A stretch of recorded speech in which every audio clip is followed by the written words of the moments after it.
We are at the MG Motor Podium at the Bharat Mobility Global Expo, where this has just been unveiled, the D Plus segment Majestor SUV.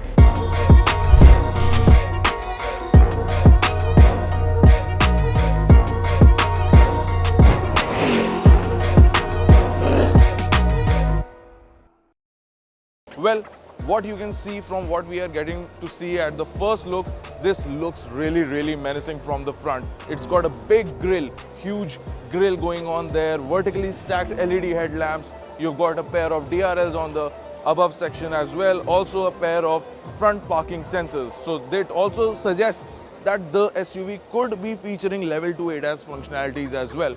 But overall, there are no technical specs that have been unveiled about the Majestor yet, but we are able to see what the SUV will look like in its final production stage.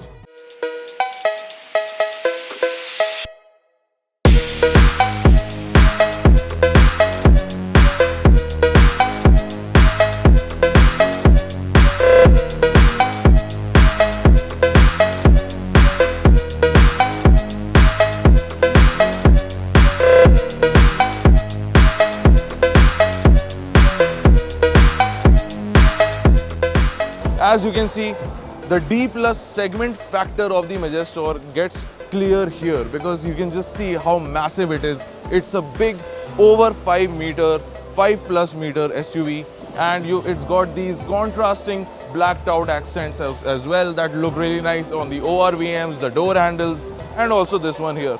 You've got big and chunky R19 19-inch alloy wheels down there, finished in black, and with a diamond cut finish as well. You've got a very good looking side step there as well. Let's take a look at what kind of design elements are here on the rear of the Majestor. Well, you've got the Morris Garages badging, in chrome finish right here. You've got a very brawny and it's looking very macho to me. You tell me in the comments what are your thoughts on it. Just take a look at this. It's got the trendy connected LED tail lamps going from one end to the other. Overall looks really upmarket, really nice, I would say. And that is about the design of the Majestor. In simple keywords, in bullet points, it is a very macho looking SUV, a 5+ meter long SUV. Now, there are no tech specs, I've already told you, but I mean one would expect an SUV that looks like this to have 4x4 capabilities in its final production versions and at least a 2-liter turbocharged engine. What are your thoughts? Let me know in the comment section below. Like always, do not forget to like, share and subscribe to the Fast Forward channel for more such content. Until next time, this is Amber Banerjee signing out.